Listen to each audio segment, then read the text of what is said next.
Il y a des moments où, tu sais, tu commences à t'énerver. Je me déteste dans cet état-là. Et quand je me surprends à être comme ça, je pense tout de suite à ma sœur défunte, ma sœur aînée. Il me semble que, pas seulement parce que c'était ma sœur, mais c'était vraiment une personne incroyable. Elle avait 30, tu ne peux même pas imaginer. Pendant 30 ans, elle ne pouvait ni bouger les bras, ni les jambes, et ainsi de suite. Je n'ai jamais vu sur son visage, comment te dire, il n'y avait jamais de colère sur son visage. Tu sais, c'était vraiment une personne lumineuse. Et quand je me sentais mal, tu vois, quand quelque chose ne marchait pas ou autre, et tu peux t'imaginer une personne pendant 30 ans, ni les bras, ni les jambes, rien ne bouge. Elle ne peut même pas se gratter l'épaule ou quoi que ce soit, ni manger toute seule. Il faut s'occuper d'elle. Et là, tu te surprends tout de suite à penser que vraiment, tu n'as absolument aucun droit de te plaindre du destin. Voilà. Et tu t'endors le cœur tranquille, tu vois, le matin. Regarde, même aujourd'hui, c'était comme ça. Je te le dis vraiment, le Très-Haut te donne une solution et un soulagement.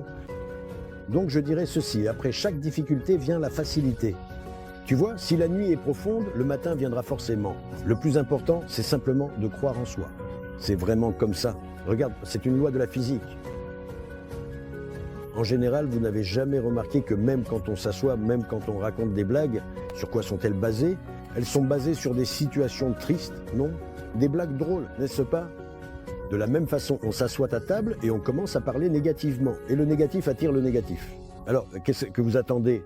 On commence à attirer tout ça. Si tu es tombé, encore une fois, je le répète, il faut se relever et avancer. Se dire à soi-même, je peux y arriver. Je peux simplement me motiver, les pensées se matérialisent. Voilà. Ressasser la bile. Eh bien, le problème, c'est que tu restes dans un état de stress, de désespoir, de colère. Ce n'est pas une solution, ça ne résoudra rien. C'est pourquoi il me semble qu'il faut, autant que possible, chasser ça rapidement de sa tête, non? Se reprogrammer et continuer d'avancer.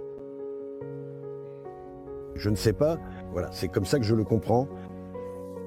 Tu sais, jusqu'à ce moment où on a lancé cette campagne, mon domaine d'activité était... J'avais l'une des plus grandes plateformes à Moscou. C'était de l'encaissement, de la conversion et ainsi de suite.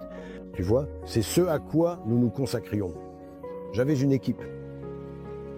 Voilà. Bien sûr, là-bas, il n'y avait pas autant de monde qu'ici, parce qu'ici, chaque utilisateur qui rejoint l'entreprise, je le considère déjà comme faisant partie de l'équipe. Mais au moins, disons, à titre d'exemple, je me demandais qu'est-ce que j'aimerais qu'il y ait dans notre entreprise? Oui, il y en avait une.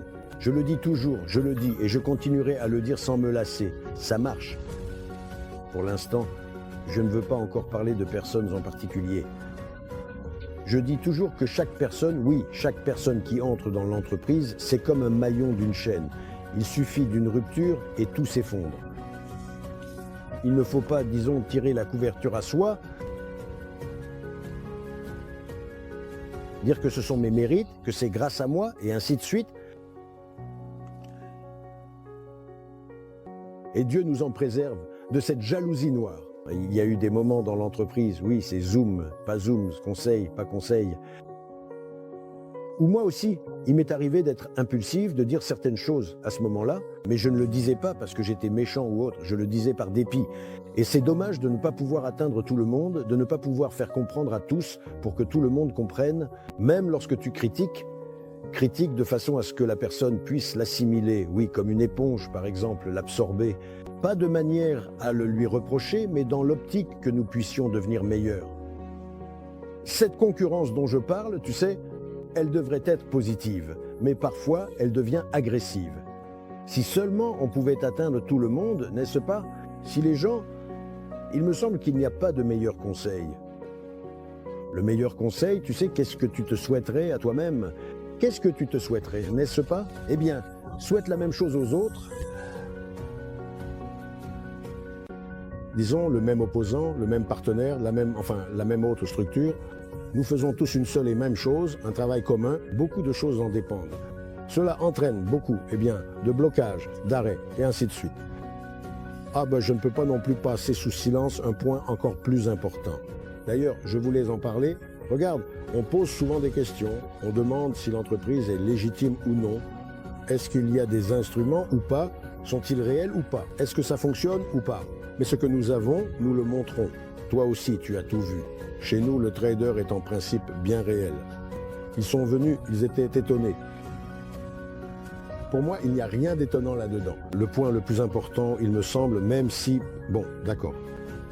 Voilà, nous avons rejoint le projet et ce projet dispose vraiment d'instruments qui fonctionnent, qui génèrent, etc. Mais la question est, eh bien, le fondateur de l'entreprise, qu'est-ce qui le motive? Il a créé des instruments et ainsi de suite. Qu'est-ce qui est le plus important pour lui? Peut-être qu'il va montrer, prouver, expliquer, tout cela sera visible, etc.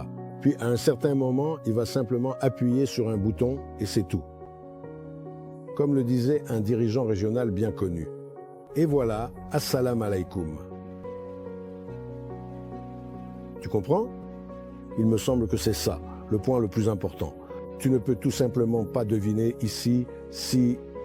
Là-bas, je ne sais pas, il y a beaucoup de gars avec qui j'ai parlé, ils croient à la numérologie, à la science des chiffres, et ainsi de suite, et ainsi de suite.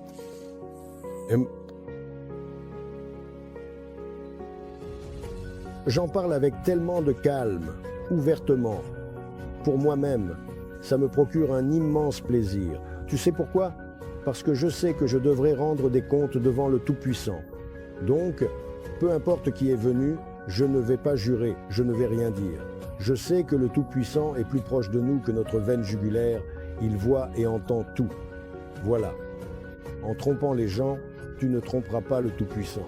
C'est pourquoi pour moi c'est le plus important. Je sais ce que je fais, je sais que ce n'est pas facile. Voilà. Mais nous allons y arriver. Ce sera encore mieux si, justement, les utilisateurs qui viennent, oui, s'ils pouvaient se montrer, je ne sais pas, plus loyaux les uns envers les autres. Qu'ils n'aillent pas faire des suppositions étranges sur les gens. Voilà. En bref, simplement, ce que vous souhaitez pour vous-même, souhaitez-le aussi aux autres. C'est tout, alors tout ira bien. Et comme c'était souvent mon statut, oui, et il l'est toujours, je pense qu'il n'y a pas de meilleur vœu. Qui peut être plus confiant et serein, oui, envers soi-même? Voilà ce que je dis et continuerai de dire. Eh bien, que nos intentions deviennent notre destin.